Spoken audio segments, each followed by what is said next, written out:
वैराळ, मोहोळ आणि शेटफळ इथं 4 तारखेला संवाद बैठक आहे आणि 2 दिवसाचं टाकलेलं आहे, कारण शरीर किती साथ देते काय हे बघायचं.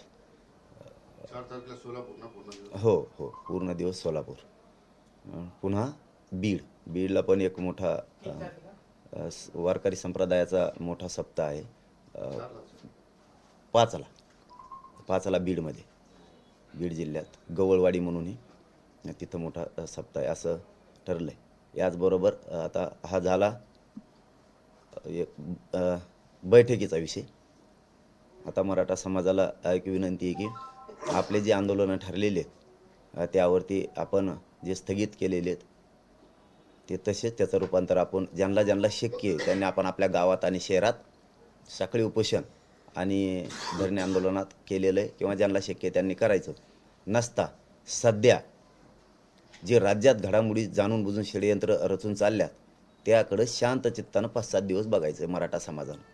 काय कोण करतंय, कसं करतंय, काय करतंय, काय परिस्थिती आहे, जाणून बुजून कसे षडयंत्र रचले जातात, कशा आपल्या विरोधात सत्ता हातात आहे म्हणून कशा SIT नेमल्या जातात, जे कशा संस्था सत्तेचा दुरुपयोग करून कशा मागं लावलेत हे शांत चित्ताने बघा. ज्याच्या मागं लावायला पाहिजेत असे हजारो करोडो रुपयांचे घोटाळे करणारे त्यांच्या आसपास अवतीभोवती फिरायला लागलेत.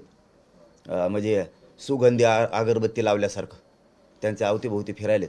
आणि मी गोरगरीब मराठ्यांचा लढा लढतोय, तर कसं याला 10% घ्यायला लावायचं आणि कसं मराठ्यांचं वाटोळं करायचं यासाठी त्यांचे खूप आटोकात प्रयत्न सुरू आहेत. परंतु मी हरणार नाही मायबाप मराठ्यांनो, आणि जिंकूही देणार नाही त्यांना. काहीही झालं तरी त्यांनी जेलला टाकू द्या, सोडू द्या मला, मी मरेपर्यंत माझ्या मायबाप गोरगरीब मराठा करोडो समाजाच्या सोबत राहणार आहे, पण गद्दारी करणार नाही.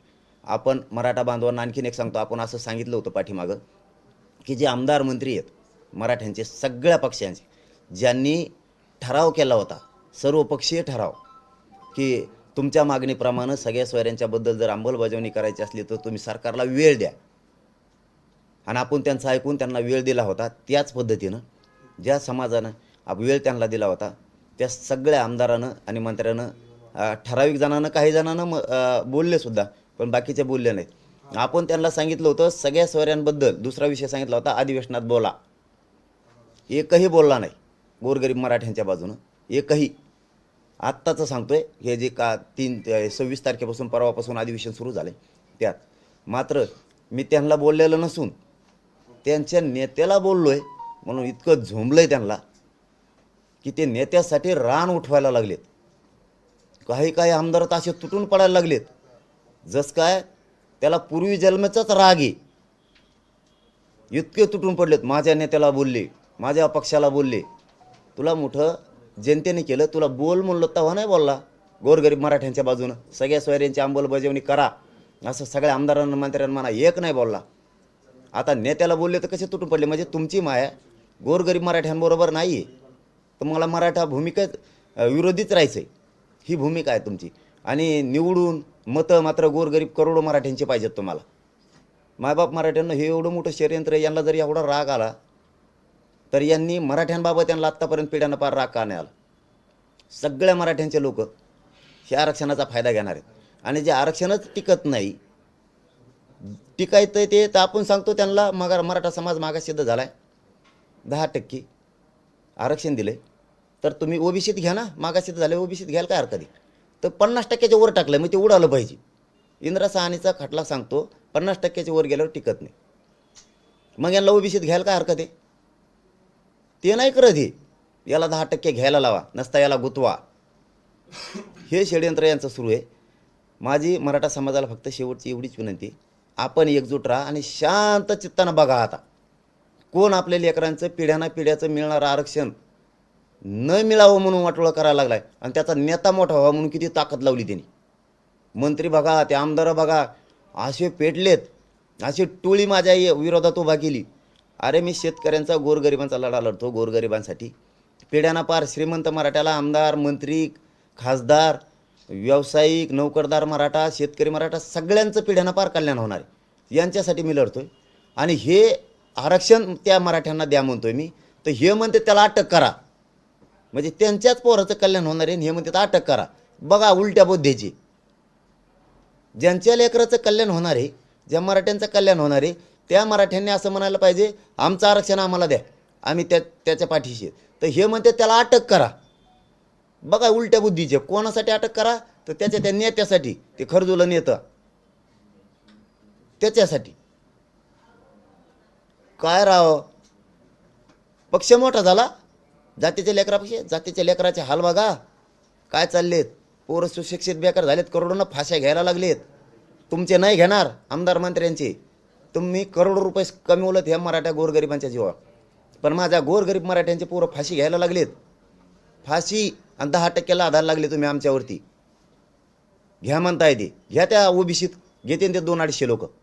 आमची मूळ मागणी ओबीसी आरक्षण आणि सगळ्या सोयऱ्यांची अंमलबजावणी करणे. ही देवेंद्र फडणवीस साहेब तुम्ही करा. तुम्ही करा. तुम्ही आमचे मराठे आमच्या अंगावर घालू नका. आणि मराठ्यांच्या आमदाराला आणि मंत्र्यांना सुद्धा विनंती आहे, मराठ्यांचे पोरं बरबाद करण्यासाठी त्यांचं ऐकून मराठ्यावर चाल करू नका. चाल बंद करा. मराठ्यावर चाल करून येऊ नका. पूर्वीचे चाल करून तुम्ही पूर्वीचेच पाडे गिरायला लागले. जे पूर्वीचे मोठमोठ्याल्या शाह्या होत्या, जे इंग्रज होते, ते जसे आपलेच लोक मुडदे पाडायचे, तसंच तुम्ही करायला लागला. मी मराठ्यांसाठी आरक्षण मागतो. एकाही मंत्र्याला आमदार तुम्हाला बोललो का? तुमच्या पक्षाला नेत्याला बोललो. तुमच्या जातीसाठी, तुमच्यासाठी बोलून तुम्ही उलट मुर्दे पाडायला उलटे निघालात. गोरगरिबांच्या पोरं मराठ्यांचे मारायचे आहेत का तुम्हाला? त्यांना आरक्षण नाही मिळवून द्यायचं का आयुष्याचं? गोरगरीब मराठ्यांचे पोरं अधिकारी नाही होऊन द्यायचे का? मोठ्याने बोलत होतात लय आमदार मंत्री तुम्ही. गोरगरीब मराठ्यांचे पोरं नाही मोठे होऊन द्यायचे का तुम्हाला? ते अधिकारी नाही झाले पाहिजे का? ते नाही शिकले पाहिजे का? असं म्हणणं आहे का तुमचं? का गुतवायसाठी तुम्ही उठलात? त्यांना गुतू द्या. देवेंद्र फडणवीस साहेब म्हणतात ना मला गुतवायचं, त्यांना गुतू द्या. मला त्यांना मोबा आहे माझी. गुतवा. काय चौकशा करायच्या तेवढ्या करा. तुमचा अहवाल बी तयार झालेला आहे, आम्हाला माहीत झालं. मध्ये बी टाकून द्या तुम्ही मला. मी मध्ये बसायला तयार आहे. पण मराठ्यांचे आमदार आणि मंत्री तुम्हाला गोरगरीब मराठ्यांचे पोरं नाही मोठे होऊ दे. तुम्ही तर नाही केले 75 वर्षात. आम्ही आमचं लढून करायला लागलो, तर तुम्ही का मिळून देणार ते आरक्षण? मला गुतवलं म्हणजे आरक्षण बंद पाडणार. लढा केलं तुम्ही. करोडो मराठ्यांचं वाटलं. तुम्हाला माहिती आहे का, मराठे गप बसत नाहीत. कालपासून मराठ्यांनी शांततेत बैठका सुरू केल्या. हे मला माहीत झालं रात्री. मराठ्यांनी कालपासून बैठका सुरू केल्या. इतक्या ताकदीनं तालुक्यात मराठी बैठका घ्यायला लागलेत. भानावर या फडणवीस साहेब. आणखीन तुम्ही संधी सोडू नका. तुम्ही मराठ्यांची नाराजीची लाट अंगावर घेऊ नका. सगळ्या सोयऱ्यांची अंमलबजावणी करा. आणि दूध का दूध पाणी होऊ द्या. ती नेमली ना, होऊन द्या. ती काय करायची ती. खोटे नाटे आरोप करता. आणि बोलल्यावर मी मराठ्याकडून बोललो, बोलल्यावर राग कसा येतो? आमदार मंत्री मराठ्यांचे तुम्ही खूप मोठी चूक करायला लागलात. आपल्या 75 वर्षात मराठ्यांच्या पोराला मिळत नव्हतं, ते मिळायला लागले. आम्ही इतकं लढलोत की 1 सव्वा करोड मराठ्यांना आरक्षण मिळालं आहे, जे 75 वर्षात मिळालं नव्हतं. कुणबीचं गावं निघायला लागले. हे 10% त्यांच्याच याच आंदोलनामुळे मिळाले. आणि सगळ्या सोयऱ्यांची अंमलबजावणी द्या. नका आडो पडून गोरगरीब मराठ्यांच्या पोरांच्या अन्नात विष घालू. मराठ्यांचेच आमदार आणि मंत्री मिळून नेत्याला आणि पक्षाला बोललो म्हणून काय जातीच्या पोरं मारायला लागलात का तुम्ही? तुम्ही आणखीन भानावर या. स्वतःच्या जातीच्या पोरांकडून बोला. का वाटतंय बरं आमदाराला आणि मंत्र्याला मराठ्याचे पोरं मोठे होऊ नये? तो आयुष्यभर तो आमचे पॉम्पलेट चिटकाट होता का तुम्हाला? आम्हाला मायबाप मराठ्यांना शेवटचं सांगतो, मी भेट नाही. मी मरेपर्यंत या गोरगरीब मराठ्यांच्या बाजूने ओबीसीतून आरक्षण सगळ्या सोयरीचं अंमलबजावणी घेतल्याची हटत नाही. फक्त तुम्ही एकजूट ठेवा. माझ्या पाठीमागचा आशीर्वाद कमी होऊ देऊ नका. साथ कमी होऊ देऊ नका. आणि आंदोलन मात्र कधीही शांततेतच झाले पाहिजे. एकजूट तुम्ही शांततेत अशी ठेवा, एवढीच माझी आग्रहाची विनंती आहे तुमच्याकडं. आग्रहाची विनंती आहे. यांना ह्या आमदाराला आणि मंत्र्याला याला काय एकवटायचं एकवटू द्या. जातीचे पोरं मेले पाहिजेत, बरबाद झाले पाहिजेत, नोकऱ्या नाही लागल्या पाहिजेत. याच्यासाठी नेत्याकडून आणि पक्षाकडून बोलायला लागले. आणि मोठे आपल्याकडून होते. मराठ्यांनी सुद्धा बारकाय ना 5-7 दिवस शांत चित्तानं लक्ष ठेवा. कोण काय बोलतोय, काय भाषणं करायला लागलाय, काय मोठमोठ्याने आरोळे ठोकायला लागलाय. ह्याच आरोळ्या सगळ्या सोयऱ्यासाठी मागे ठोकल्या असत्या तर आज सरकारने मराठ्यांना आरक्षण दिलं असतं. मराठ्यांनी आता तिसरी गोष्ट सांगतो. मराठ्यांनी तालुका स्तरावर आणि गाव स्तरावर सगळ्यांनी फक्त मराठ्यांचे ग्रुप तयार करा. व्हॉट्सअप ग्रुप तयार करा.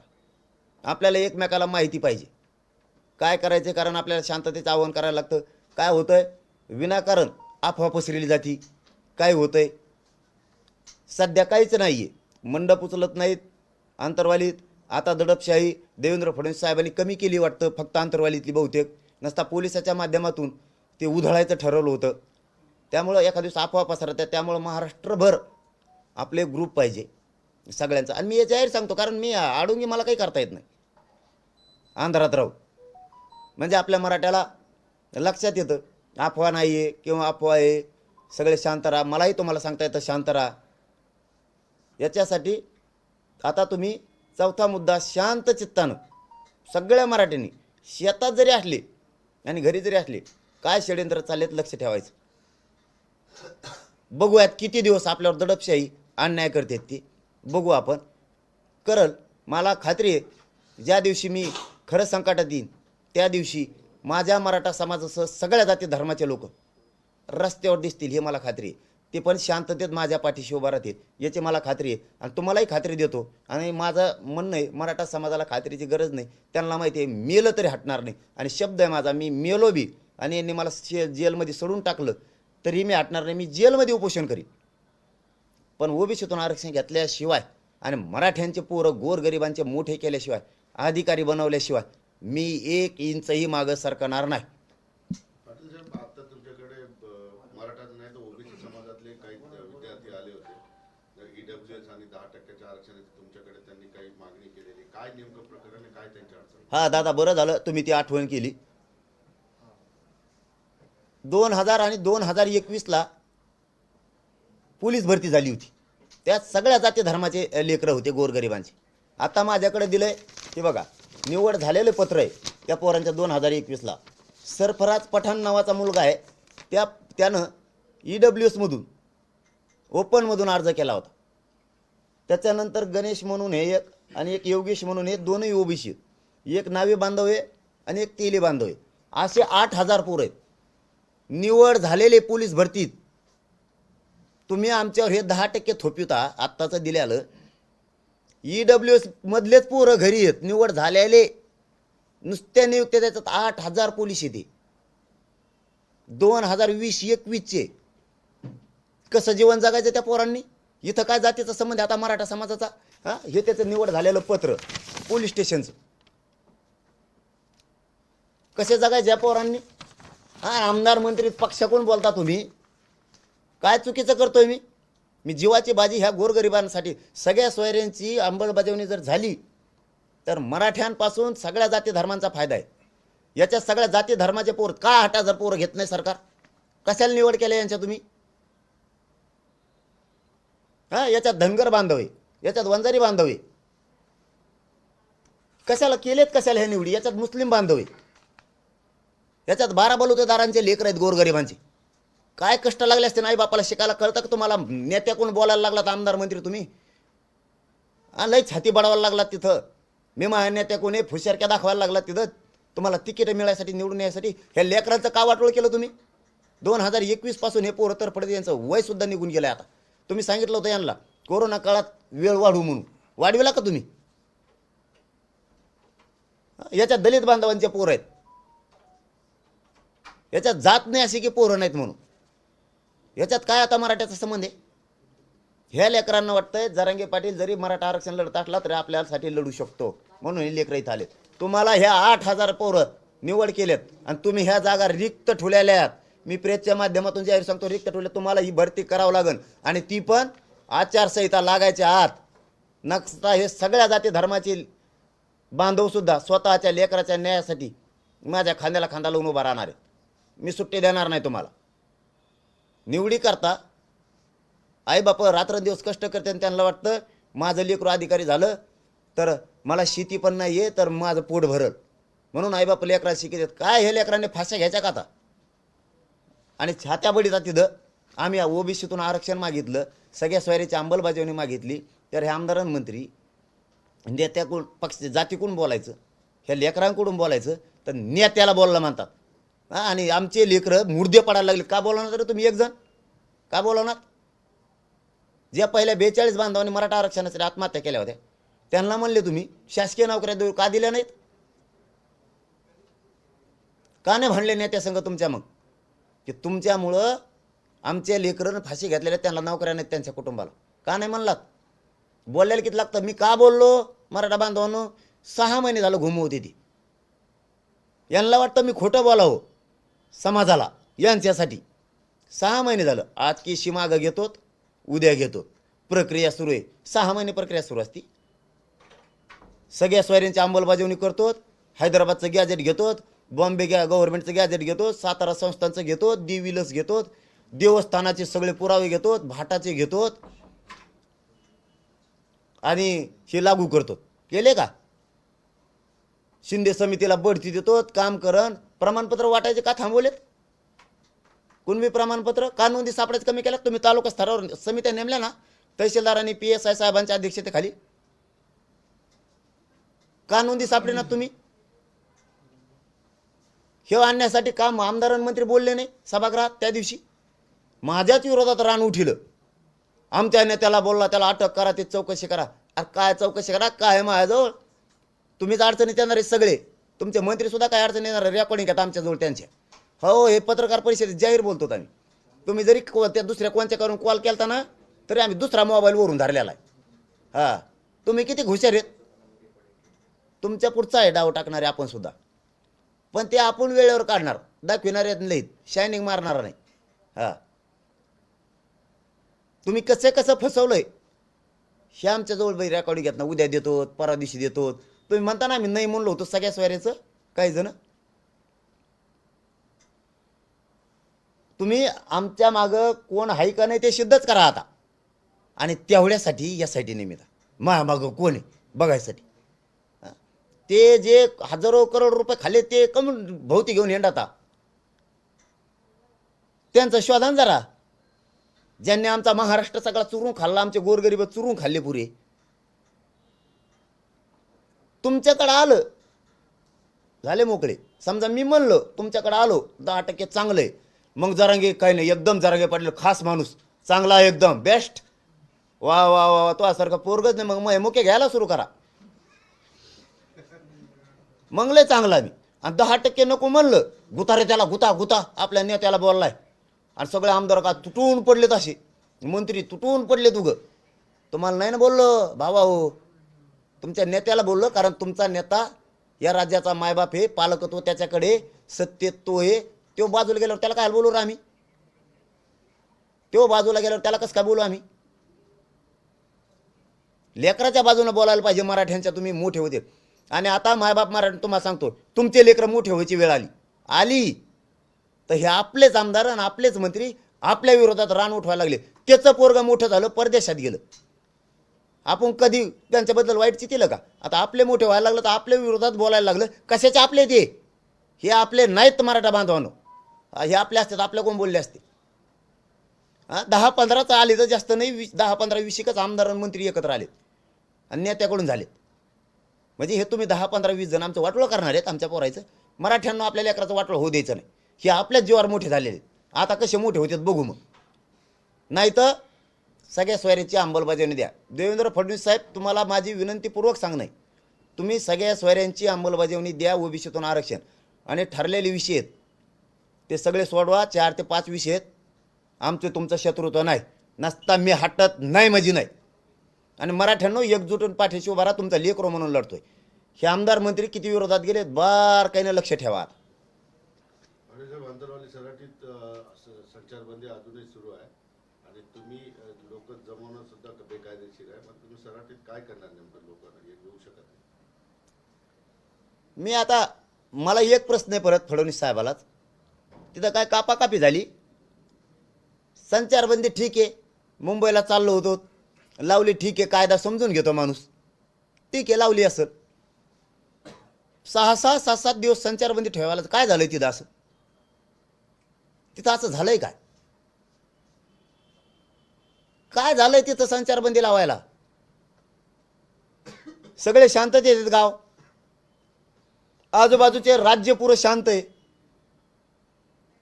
तिथं झालंय काय? हे मीडियाच्या बांधवाच्या माध्यमातून सरकारला, जालन्याच्या कलेक्टर साहेबाला आणि SP साहेबाला माझं विनंतीपूर्वक आव्हान आहे, तिथं असं झालंय काय आता संचारबंदी ठेवायला? काय प्रॉब्लेम? का दडपण आणताय तुम्ही? का दडपशाही चालवली आंतरवालीवर तुम्ही? गृहमंत्री साहेब देवेंद्र फडणवीस साहेब, तुम्ही आंतरवालीवर का दडपशाही चालवली? हा माझ्यासह माझ्या महाराष्ट्रातल्या करोडो मराठा समाजाचा प्रश्न आहे आणि महाराष्ट्रातल्या जनतेचा सुद्धा माणुसकी म्हणून प्रश्न आहे. मी सगळ्या जाती धर्माच्या महाराष्ट्रातल्या बांधवांना आज आवाहन करतोय, आत्तापर्यंत कधी नाही केलं. ही आमच्यावर आंतरवालीवर जी दडपशाहीची संचारबंदी लावून वेळ आली, तुमच्यावर सुद्धा कधी काळी येऊ शकते. तुम्ही तुमच्या गोरगरीब लेकरांना जर असं काही करायला गेलात तर तुमच्यावर येऊ शकते. आज मराठा समाजावर वेळ आहे, मराठा समाजाच्या मदतीला धावून या. तुमच्यावर ज्यावेळेस वेळ येईल, हा मनोज जरांगे सगळ्यात आधी पुढं होईल, तुमच्या मदतीला धावून येईल आणि माझा मराठा समाजही तुमच्या मदतीला धावून येईल. काय संचारबंदी लावायचं कारण आहे? तिथं काय घडलंय? तिथं काय उद्रेक होणार आहे? तिथं जाळपोळ होणार आहे? तिथं काही कापाकापी झाली? तिथं काही दंगली झाल्या? पोलीस बांधव आडवे झाले, मराठे माघारी आले. किती सन्मान करायचा कायद्याचा? तुम्ही ती संचारबंदी तिथली उठवा. गृहमंत्री साहेब, तुम्ही अन्याय करू नका, लोकांवरती दडपशाही आणू नका. तुम्ही किती दडपशाही आणली संचारबंदीच्या माध्यमातून, तुमच्या हातात सत्ता आहे म्हणून सत्तेचा दुरुपयोग जर तुम्ही जनतेसाठी केला तर यामध्ये मोदी साहेबांनी आणि शाह साहेबांनी सुद्धा लक्ष घालणं गरजेचं आहे की देवेंद्र फडणवीस साहेब जाणून बुजून महाराष्ट्रातल्या मराठा समाजावर दडपशाही करायला लागलेत. हो, मोदी साहेबांना आणि शाह साहेबांना सुद्धा माझी विनंती आहे की तुम्ही देवेंद्र फडणवीस साहेब जे जाणून बुजून मराठ्यांवर अन्याय करायला लागले संचारबंदी लावून, ती दडपशाही त्यांचे थांबवा. मराठा समाज सगळा राज्यात शांत आहे आणि त्यांना थांबवायला लावा. संचारबंदीसारखं काही झालेलं नाही. नसता आम्हाला न्यायालयात न्यायविलाजानं जावं लागणार आहे. आणि मराठा समाजालाही विनंती आहे, जर त्यांनी संचारबंदी ठेवलीच तर आंतरवालीकडे येऊ नका. ही माझी विनंती आहे सगळ्यांना. नका येऊ. आपण बघू, 6-7 दिवस शांत चित्ताने बघू. फडणवीस साहेब मराठ्यांची जिरवायला निघाले तर राज्यातल्या, आणि ती कोणाच्या माध्यमातून? मराठ्यांच्या आमदारांच्या आणि मंत्र्याच्या हातातून. हे सुद्धा मराठ्यांनी लक्षात ठेवा. आपले लेकरं मोठे व्हायला लागलेत म्हणून देवेंद्र फडणवीस साहेबांनी आपले मंत्री आणि आमदार मराठ्यांच्या हाताखाली धरलेत आणि आपले पोरं मोठे होऊ नयेत म्हणून चिरडायला निघालेत. हो, शांत चित्ताने 5-7 दिवस बघा. संचारबंदी लागू आहे, मला जाऊस तर बघतो शिथिल करतेत का, नाहीतर कोणीही आंतरवालीकडे येऊ नका. आम्ही एकमेकाला बोलावं नाही, भेटावं नाही, एवढी दडपशाही गृहमंत्र्यांनी कधी करू नये. म्हणून मोदी साहेबाला, शाह साहेबांना माझी विनंती, गृहमंत्री असा नसावा की जो जनतेवर दडपशाही करून स्वतःची गुंडगिरी त्यांच्यावर लादवणार आहे. त्यांचे पण नेते जे आहेत देवेंद्र फडणवीसचे, आता अमित शहा 5 तारखेला येत आहेत शहरामध्ये, काय त्यांना काय सांगू तुमचं? निरोप दिला ना आता त्यांना की तुमचे गृहमंत्री मराठा समाजात द्वेष भावना, आकश भावना ठेवून त्यांच्या मनात खुन्नस आहे मराठा समाजाविषयी, ती सत्तेच्या माध्यमातून सत्तेचा दुरुपयोग करून मराठ्यांच्या आमदाराला आणि मंत्र्यांना लोभ दाखवलाय, तुम्हाला काहीतरी मोठं करू, आणि त्यांनी मराठ्यांच्याच लेकरं मोठे होऊ नयेत म्हणून ते आमच्याच मराठ्याच्या आमदारांना मंत्र्यांनी दंड थोपडलेत. पण उद्याच्याला ह्याच मराठ्यांच्या मतावर त्यांना मोठं व्हायचं हे ते विसरलेत. म्हणून शहासाहेबांनी त्यांना सांगावं आणि मोदी साहेबांनी सुद्धा, तुम्हाला पद हे जनतेच्या रक्षणासाठी दिले, संचारबंद्या लावून दडपशाही गुंडगिरी करण्यासाठी दिलेलं नाही हे सांगावं. नसता अमित शाह साहेब आणि फडणवीस मोदी साहेब यांच्यावरचाही जनतेचा विश्वास उडल. त्याची भेट घेणार का तुम्ही? आता मी काय भेट घेऊ त्यांची? बरं, एक प्रश्न असा आहे की आता तुम्ही 7 दिवस शांत राहा असं म्हणताय, तर 10वी आणि 12वीच्या परीक्षा आता एप्रिलपर्यंत चालणार आहे, त्या पुढे लोकसभेचं आचारसंहिता लागणार आहे, मग हे आंदोलन कसं चालेल? कसं काय? जे आंदोलनाला त्यांचे रूल आहेत त्याप्रमाणे चालणार, पण हे बंद नाही होणार, अजिबात बंद नाही होणार. त्या दिवशी SP साहेब म्हणले 5 लोक बसायला लागते, म्हणलं 3च. हो, आचारसंहितेत जरी रूल असला त्याचे सगळे नियमाचे पालन करून आंदोलन सुरू राहणार. ते म्हणले 4-5 लोकच राहणार, पण आंदोलन सुरू राहणार. जर आम्हाला तिथं 5 बसता येणार नसले तर मतदान केंद्रावर लई लोकांना मग जाता येणार नाही. त्यांना तिथंही तोच रूल लावा लागेल. मग इकडं कोणी येऊ नका, मंत्र्यांनी सभा घेऊ नका, जे आम्हाला रूल आहे ते त्यांना लावा लागेल. जी निवडणूक आयुक्त जे नियम आम्हाला लावतील ते नियम त्यांना सुद्धा मग गल्लोगल्ली बैठका घेणं, कॉर्नर सभा घेणं हे बंद करावं लागेल. 10वी 12वीच्या परीक्षेसंदर्भात त्याबद्दल तर मी पहिल्यांदाच जाहीर केलं, आंदोलन रद्द फक्त विद्यार्थ्यामुळे केले साहेब. नसतं मी एकदा बांध सोडा की सोडा. कधीपर्यंत थांबा? नाही नाही, त्या लेकरांना कसलीच अडचण येणार नाही ही शब्द आहे माझा. म्हणून मी 3 तारखेपर्यंतचे सगळे आंदोलन रद्द केलं. आता तर आंदोलनच नाही आहेत. 3च्या पुढे एप्रिलपर्यंत परीक्षा आहे ना. पुढचं तर आणखी काही ठरलंच नाही ना. ते आजच कसं सांगू. आज पूर्ण शांत आहेत आम्ही. कुठंही आमचं आंदोलन राज्यात नाही कुठंच. कारण विद्यार्थीच हे भविष्य त्यांच्यासाठी लढतोय. आज सगळ्या जाती धर्माचे लेकरं आलेत, त्यांच्या न्यायासाठी लढतोय. याचा अर्थ त्यांना परीक्षापासून वंचित ठेवून मी तरी मग मूर्खच ना. त्यामुळे एकही विद्यार्थी परीक्षेपासून वंचित राहणार नाही. यामुळे सगळे आंदोलन आम्ही स्थगित त्या लेकरांसाठी केले. मग त्या सगळ्या जाती धर्माचे लेकरं आले. आडमुठपणात आम्ही नाहीत. फक्त गृहमंत्र्यांनी आडमुठपणा सोडावा, मराठ्यांविषयी असणारा द्वेष सोडावा आणि संचारबंदी उठावी. असं काही झालेलं नाही. नसल उठवायची हरकत नाही. मराठा समाजानं अंतरवालीकडं येऊ नये. मीच बाहेर येतो, मग काय करावं आता.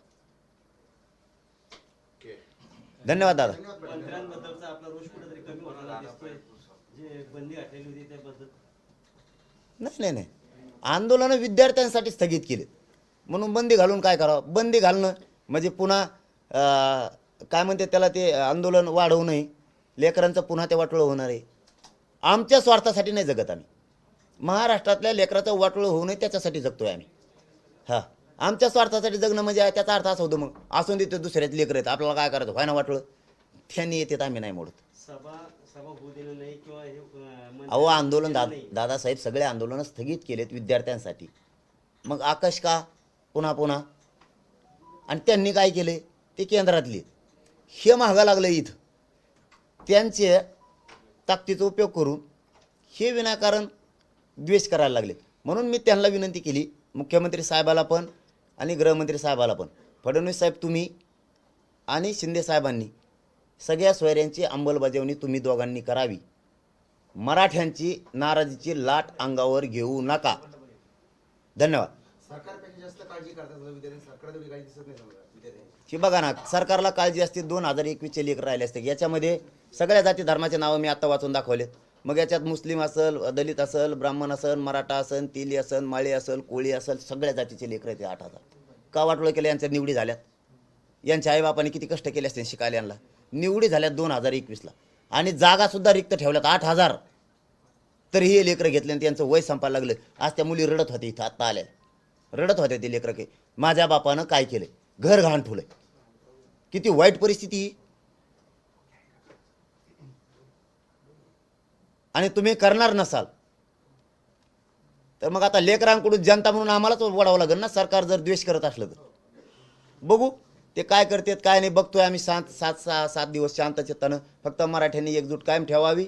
ओबीसी आरक्षणापासून सगळ्या सोयऱ्यापासून 1 इंच आटत नाही मराठ्यांना, माझा शब्द आहे. धन्यवाद. एबीपी माझा, उघडा डोळे बघा नीट.